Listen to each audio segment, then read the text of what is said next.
Vos coûts d'exploitation sont trop élevés et je vois au moins 3 domaines dans lesquels des réductions immédiates sont nécessaires. Dit l'homme au blazer gris pointu en tapotant sa tablette. Commençons par la rémunération des employés. J'étais figé en face de lui, à mon bureau, cherchant mes mots. Il s'appelait Ethan Clark, le nouveau directeur régional de Carebridge Animal Health. Il avait une poignée de main ferme, des chaussures cirées, et n'avait absolument aucune idée de ce que cet endroit représentait pour moi. Rien de personnel, Dr Monroe, ajouta-t-il doucement. C'est juste une question d'affaires. Je m'appelle Rebecca Monroe, j'ai 45 ans. Je travaille à la clinique vétérinaire Pinhill à Asheville, en Caroline du Nord, depuis 15 ans. Ce qui a commencé comme un emploi modeste, juste après mes études vétérinaires, est devenu le cœur de ma vie. J'ai contribué à faire de la clinique, qui était autrefois une petite clinique avec une seule salle d'examen, un établissement de soins complet et respecté, auquel toute la communauté fait confiance. Et maintenant, on m'annonçait que mon salaire serait réduit de 40%, comme ça. Nous alignons votre salaire sur les références régionales du secteur, a déclaré Ethan, jetant déjà un coup d'œil à sa tablette. Quand ces changements entreront-ils en vigueur, ai-je demandé en essayant de garder une voix ferme. À la prochaine paie, répondit-il. Nous aurons besoin de votre décision d'ici vendredi. Lorsque le docteur Jameson, fondateur de Pinhill, a pris sa retraite et vendu la clinique, il nous a promis que Carebridge respecterait notre héritage. Ils investissent dans ce que nous avons bâti, a-t-il déclaré lors du déjeuner d'adieu. Mais 3 semaines après la signature des papiers, il était clair que ces promesses s'étaient évaporées. Je me suis levé, la voix calme mais ferme. J'apprécie votre clarté. Vous aurez ma réponse d'ici vendredi. Ethan hocha la tête sans lever les yeux. Alors que je m'apprêtais à partir, il m'appela, « Oh, et Rebecca ?» Un nouveau logiciel de planification sera disponible la semaine prochaine. Les modules de formation sont dans ta boîte mail. Devant son bureau, je me suis arrêté à la réception où Lena, notre réceptionniste depuis plus de 10 ans, tapait les dossiers des patients. Son expression était tendue. « Toi aussi ?» demandai-je doucement. Elle hocha la tête, le regard vitreux. 30% de moins, et je perds 2 quarts de travail par semaine. Qu'est-ce que tu vas faire, murmurai-je en jetant un coup d'œil à la salle d'attente des familles et leurs animaux de compagnie, un golden retriever endormi appuyé contre un vétéran en fauteuil roulant, une petite fille serrant dans ses bras un chaton dans une serviette. Lena soupira. Je ne sais pas, mais cet endroit ne me ressemble plus. J'ai hoché la tête en regardant autour de moi la clinique qui avait été mon univers. Un feu silencieux s'est allumé en moi, ce n'était pas seulement une question d'argent. Il s'agissait de vendre tout ce que nous avions construit, article par article. Quelque chose me disait que les choses allaient changer ici, et pas pour le mieux. Une détermination silencieuse s'est installée en moi comme une pierre. Ce n'était pas seulement une question de salaire, c'était l'essence même de ce que nous avions créé. J'ai regardé autour de moi à la clinique vétérinaire de Pinhill, les murs que j'avais peints moi-même, les salles d'examen que j'avais conçues, l'équipe que j'avais formée, et j'ai su que je ne pouvais pas la laisser être détruite au profit de la feuille de calcul de quelqu'un d'autre. Être un bon vétérinaire n'a jamais été seulement une question de médecine, c'est une question de confiance, de relation certes avec les animaux, mais tout aussi profonde avec leur maître. Pendant 15 ans, j'ai vacciné des chatons devenus des seniors arthritiques. Je me suis assis par terre à côté de familles endeuillées pour leur dire au revoir avec douceur. J'ai envoyé des cartes de condoléances, célébré des guérisons miraculeuses et répondu à 2 heures du matin à des appels paniqués de parents dont le labrador avait avalé une chaussette. Dans d'innombrables contacts, j'étais connu sous le nom de Dr Monroe. Mon réfrigérateur était couvert de dessins d'animaux de compagnie faits par des enfants. Mes murs étaient couverts de cartes de remerciements. Il ne s'agissait pas seulement de clients, mais de relations importantes. Le lendemain, pendant le déjeuner, je me suis penché vers Caleb, notre nouveau vétérinaire associé, un homme de 32 ans calme et vif qui nous a rejoints depuis Atlanta. Vous avez déjà travaillé dans une clinique Carebridge, n'est-ce pas, ai-je demandé. Il hocha la tête, l'air neutre. 3 ans. Ça recommence toujours pareil, d'abord ils réduisent les heures, puis ils mettent en place des indicateurs. Des indicateurs, ai-je demandé, même si j'avais déjà une idée. Combien de rendez-vous vous casez dans une journée, combien d'examens premium vous proposez, combien de revenus par visite chez le vétérinaire, demanda-t-il en piquant sa salade sans appétit. Il voulait que je recommande des détartrages mensuels aux chats âgés qui n'avaient même plus de dents. J'ai expiré lentement, les pièces se mettant en place. C'est pour ça que tu es parti? Il hocha de nouveau la tête. Je ne pouvais plus regarder les gens dans les yeux. Plus tard dans l'après-midi, entre deux rendez-vous, je suis sorti et j'ai appelé le docteur Jameson. Après 35 ans, il était désormais à la retraite et vivait dans une cabane tranquille au nord d'Asheville. « Rebecca, dit-il chaleureusement, comment va la clinique ?» J'ai fait une pause, puis je lui ai dit la vérité. Je ne savais pas, docteur Jameson. Ils m'ont dit qu'ils préserveraient la culture. Si j'avais su. Ce n'est rien, répondit-il après un long silence. Tu as bien mérité ton repos, mais je dois trouver une solution. À quoi penses-tu? J'hésitais, une idée me trottait dans la tête depuis des jours. L'exprimer à voix haute la concrétisait. Je pense ouvrir mon propre cabinet. Le silence sur la ligne n'a duré qu'une seconde. Tu devrais, Rebecca, finit par dire le docteur Jameson. Tu as l'expérience et la confiance. Asheville aurait besoin d'une clinique qui privilégie les soins aux objectifs commerciaux. Après avoir raccroché, je me suis assis seul dans mon bureau. Le léger ronronnement de la ventilation masquait à peine le poids de mes pensées. Mes diplômes et certifications encadrées étaient accrochés au mur, chacun d'eux étant le fruit d'années de dévouement, non seulement à la médecine, mais aussi aux personnes et à leurs animaux. J'ai repensé à mes conversations avec mes clients de longue date, combien de fois m'avait-il remercié d'avoir pris le temps de leur expliquer les choses en langage clair, de ne jamais les précipiter dans leurs décisions. Vous n'êtes pas comme ces grandes chaînes d'entreprises, disait-il. Ce souvenir a suscité quelque chose de plus profond que la frustration, il a suscité un but. Un léger coup à la porte m'a tiré de mes pensées. C'était Maggie, notre technicienne en chef depuis 8 ans. Désolé de vous interrompre, docteur Monroe, dit-elle, mais Madame Kilpatrick est ici avec Buddy. Elle vous a demandé expressément, même si elle est sur l'agenda du docteur Lee aujourd'hui. J'arrive tout de suite, dis-je en me levant. Buddy était le big de 10 ans que je soignais depuis qu'il était un chiot agité. En me lavant les mains, la décision s'est cristallisée, il ne s'agissait plus de réduire les salaires. Il s'agissait de défendre les soins auxquels nous croyons. Cette nuit-là, j'ai travaillé jusqu'à presque minuit, j'ai étudié les prix de l'immobilier, acheté du matériel vétérinaire et élaboré un business plan. J'ai appelé 3 collègues qui avaient ouvert avec succès des cliniques indépendantes. Plus j'en apprenais, plus je savais que c'était la bonne voie. Vendredi matin, j'ai ressenti une clarté d'esprit que je n'avais pas ressentie depuis des semaines. À 9 heures précises, j'ai frappé à la porte du bureau d'Ethan Clark. « Entrez » a-t-il crié, distrait. Il était en pleine visioconférence, mais a raccroché d'un bref « je te rappelle ». Il s'est tourné vers moi, les sourcils levés. « Rebecca, as-tu décidé ?» « Oui » dis-je en lui tendant une enveloppe. « Voici mon préavis de 2 semaines. » Pendant un instant, son attitude polie s'est fissurée. « Vous démissionnez suite à un ajustement standard du marché ?»« Je recherche une nouvelle opportunité, » dis-je calmement, et je tenais à vous en informer respectueusement, en vous laissant le temps de transférer les responsabilités liées au patient. Il se renversa en arrière, les bras croisés. Je m'attendais à ce que certains techniciens quittent le navire, mais toi, tu es un vétéran expérimenté. C'est comme ça que fonctionnent les transitions en entreprise. Tout le monde doit s'adapter, ai-je répondu d'un ton neutre.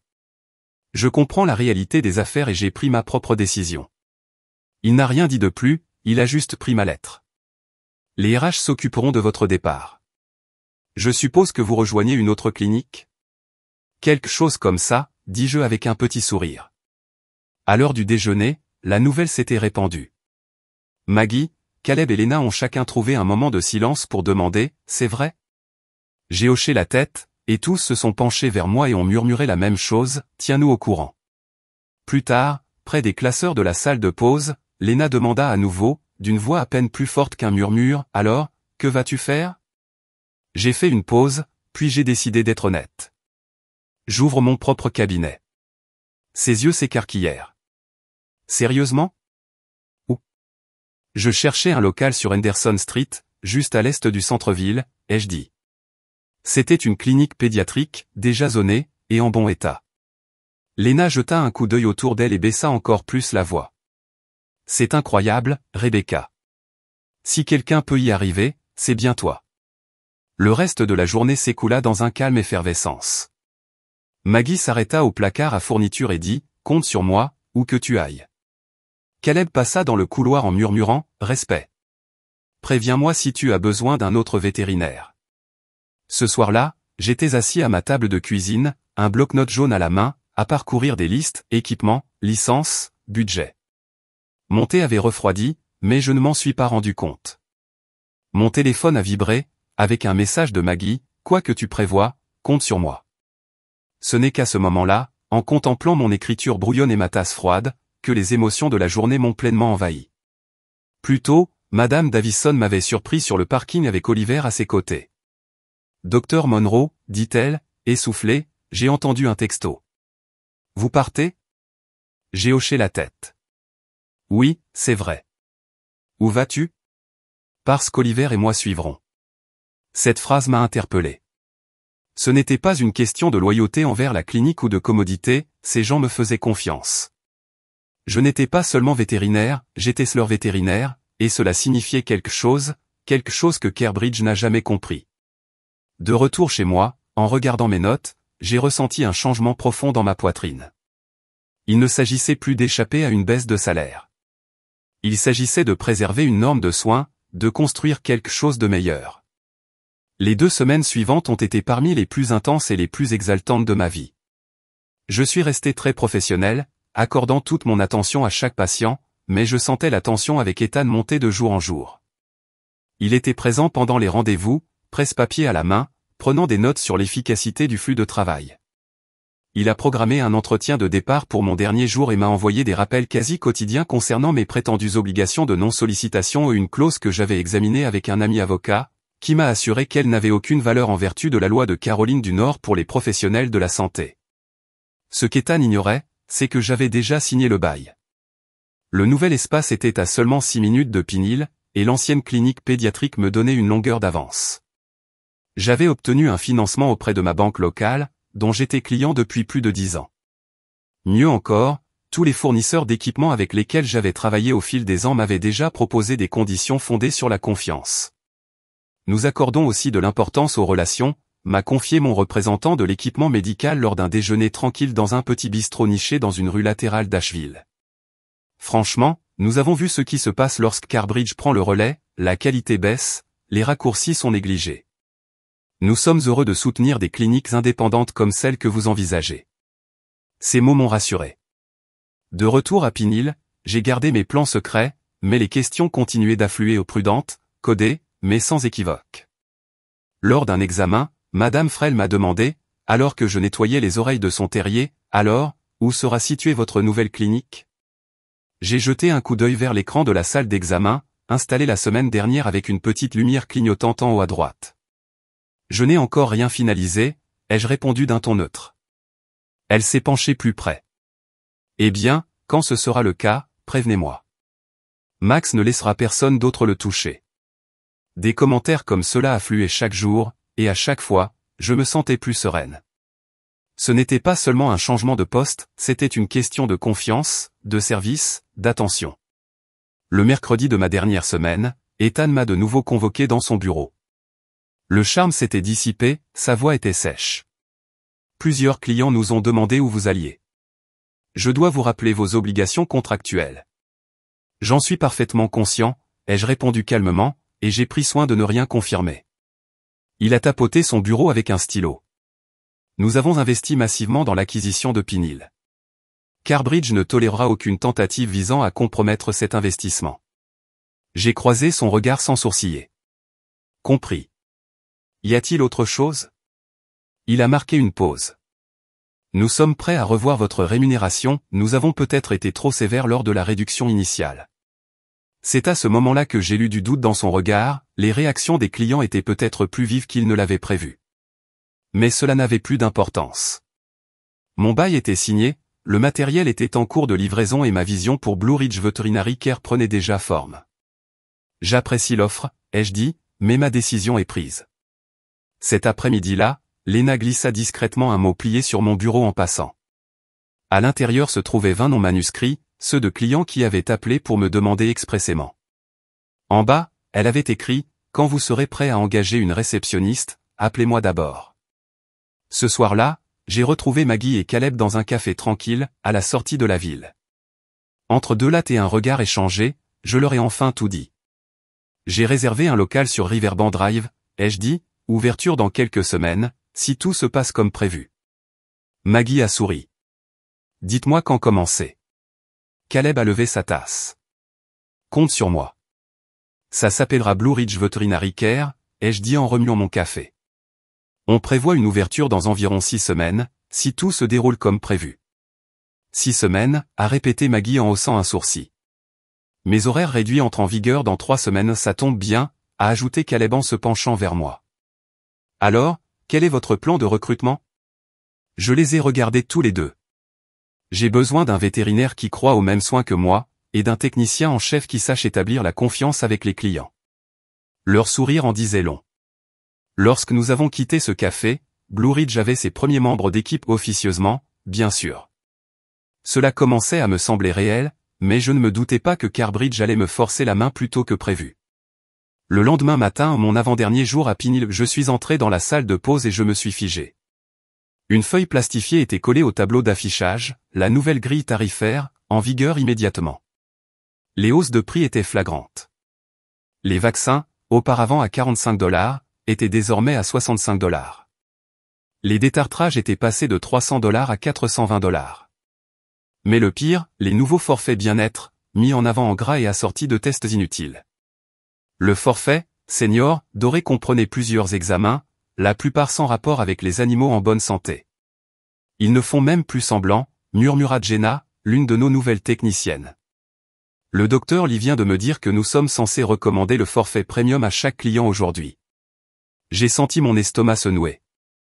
Ce n'était pas de la rationalisation, c'était de l'exploitation. Plus tard dans la journée, Madame Whittaker a amené Sherman Mayhew, son vieux chat tigré, pour un contrôle de routine de son arthrite. Nous avions effectué son bilan senior 2 mois auparavant et les résultats étaient tous positifs. Pourtant, selon le nouveau protocole, je devais faire une autre visite, celle-ci pour un montant total de près de $500. Est-ce vraiment nécessaire si tôt, a-t-elle demandé doucement, l'inquiétude dans la voix.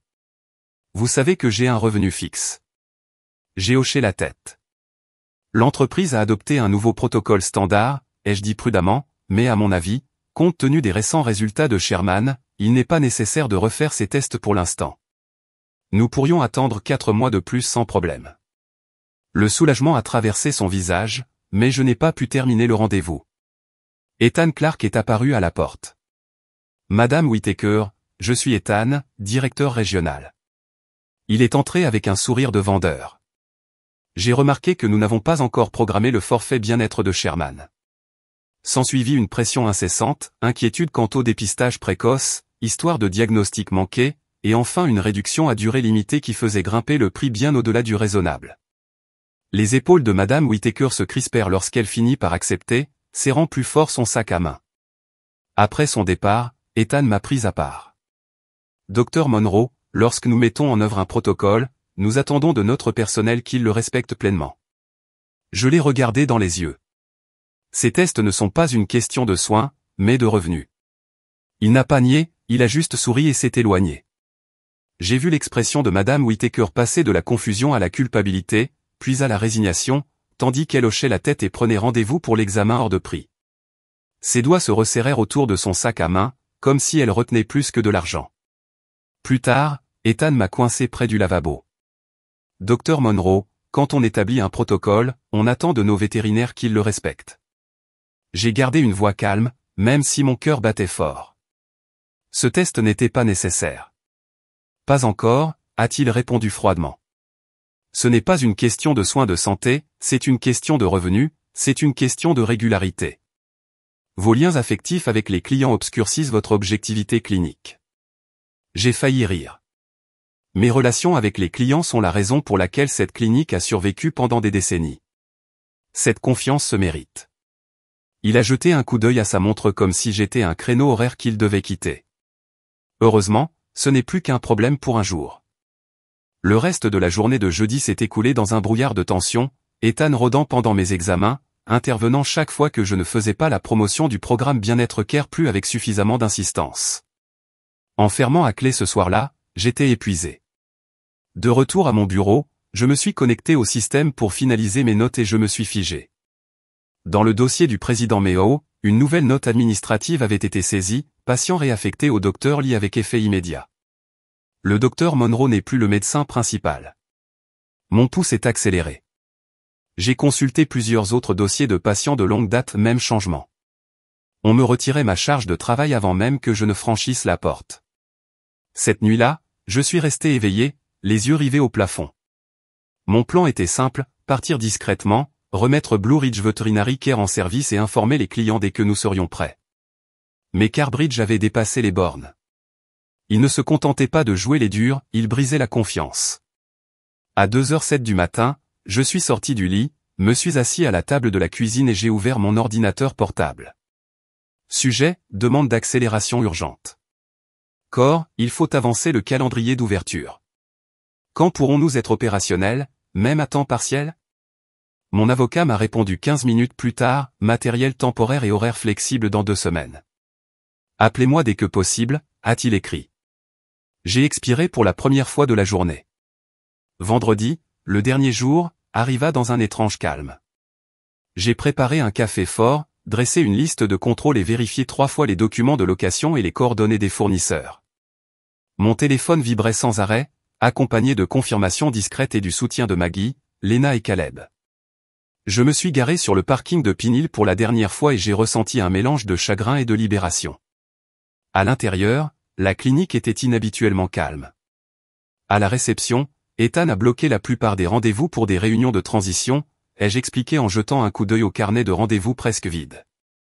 Ce qu'il ignorait, c'est que j'étais déjà passé à l'étape suivante de ma carrière et que je ne partirais pas sans faire de bruit. Apparemment, j'ai beaucoup de paperasse à régler avant de partir, ai-je dit à Lena avec un demi-sourire. Ce que nous n'avions pas dit à voix haute était évident, mes clients de longue date avaient déjà été réaffectés à d'autres vétérinaires.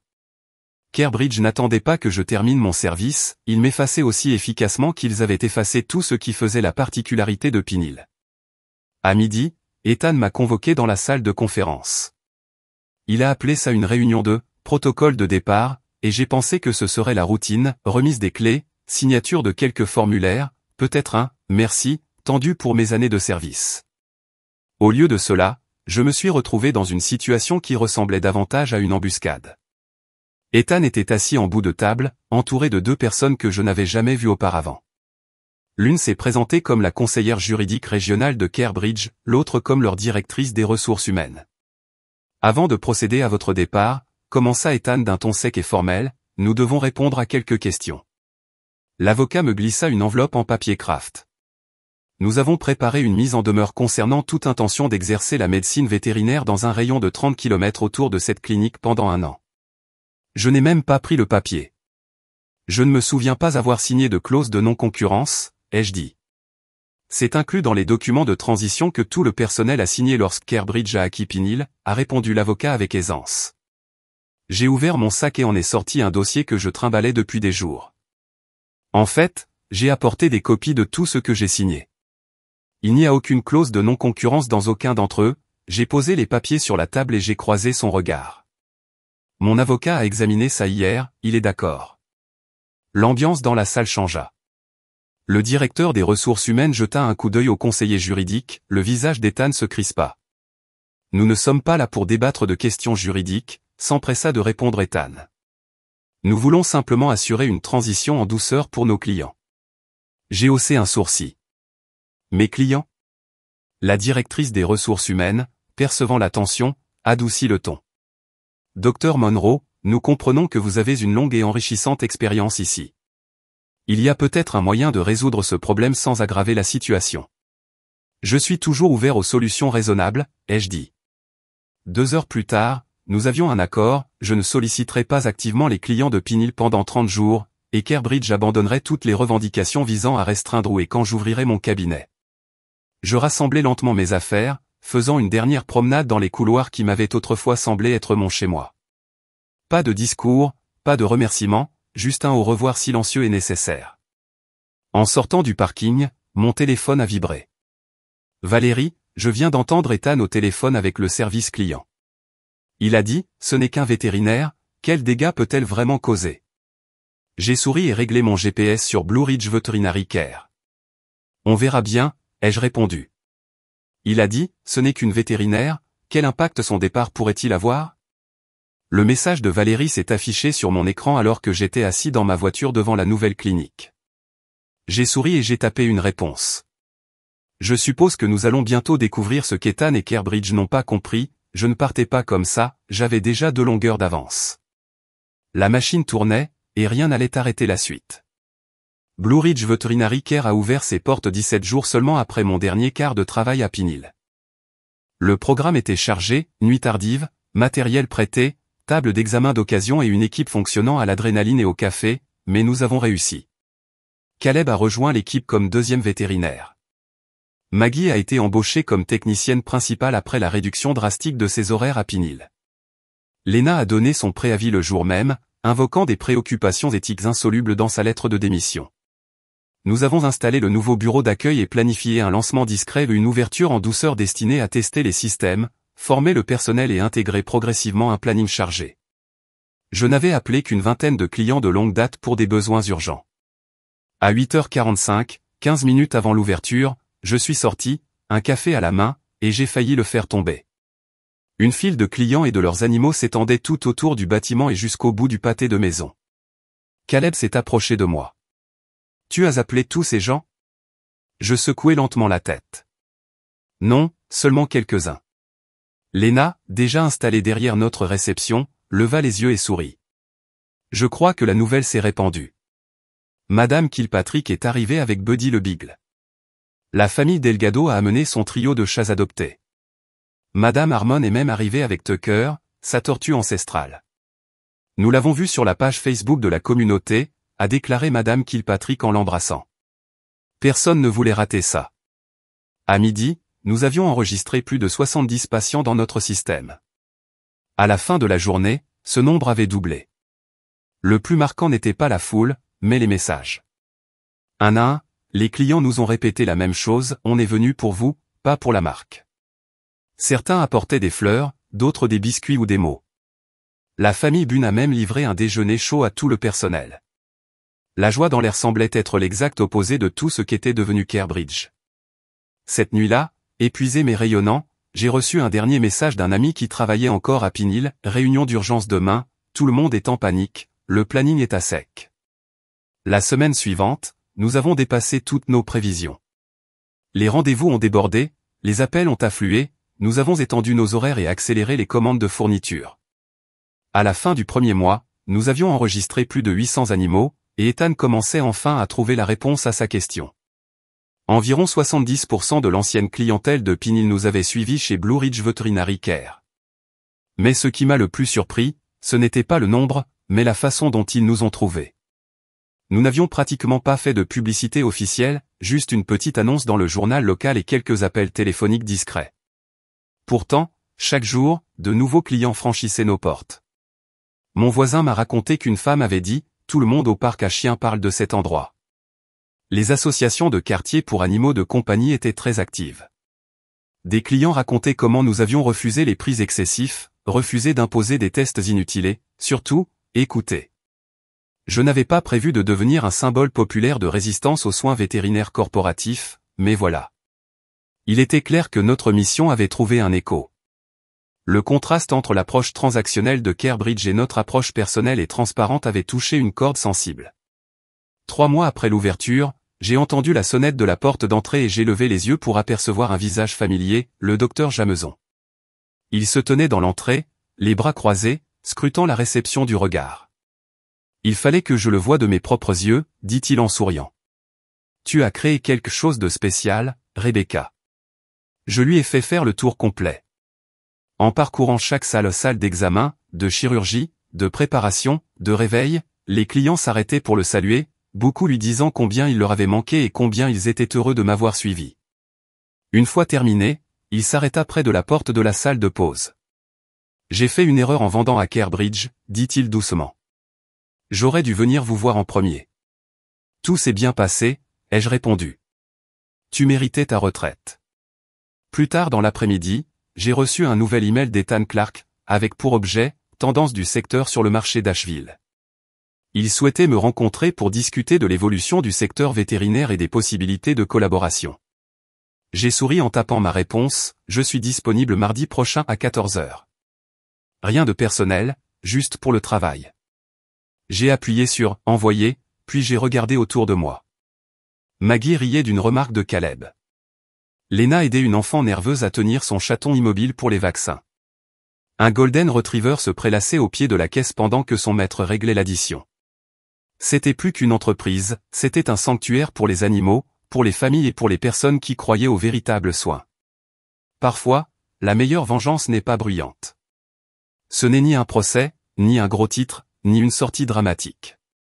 Parfois, c'est créer l'endroit que l'on a toujours voulu construire et laisser son travail parler de lui-même. Le mien parlait haut et fort. Si vous êtes arrivé jusqu'ici, merci. Cette histoire ne me concerne pas seulement, elle concerne toutes les personnes à qui on a dit qu'elles étaient remplaçables et qui ont prouvé le contraire. J'aimerais beaucoup avoir votre avis, avez-vous déjà quitté une situation toxique pour construire quelque chose de meilleur? Avez-vous déjà défendu ce qui était juste, même au prix de votre confort ou de votre sécurité? Vos mots comptent, non seulement pour moi, mais aussi pour d'autres qui se trouvent peut-être à la croisée des chemins en ce moment. Soutenons-nous les uns les autres. Si vous croyez en ce que nous construisons ou des histoires de force, de justice silencieuse et de courage pour prendre un nouveau départ, abonnez-vous et partagez cette vidéo avec quelqu'un qui pourrait avoir besoin de se rappeler qu'il n'est jamais trop tard pour reprendre son pouvoir. Votre soutien nous aide à développer une communauté où ces histoires peuvent continuer à toucher ceux qui en ont le plus besoin. S'il y a une leçon que j'ai apprise, c'est celle-ci, la loyauté, la gentillesse et l'intégrité ne sont pas des faiblesses, elles sont votre atout dans un monde qui essaie de vous enfermer dans des indicateurs et des marges. N'oubliez pas que vos valeurs sont votre boussole. Protégez-les, inspirez-vous-en, et si jamais vous vous trouvez dans une situation qui pénalise cette bonté, sortez la tête haute. Inutile de couper les ponts, construisez-en un meilleur. Parfois, la meilleure façon de se venger n'est pas de combattre le feu par le feu, c'est de créer quelque chose de si significatif, de si fiable, de si vrai, que ceux qui vous ont rejeté ne peuvent que s'asseoir et se demander comment ils ont pu vous laisser partir.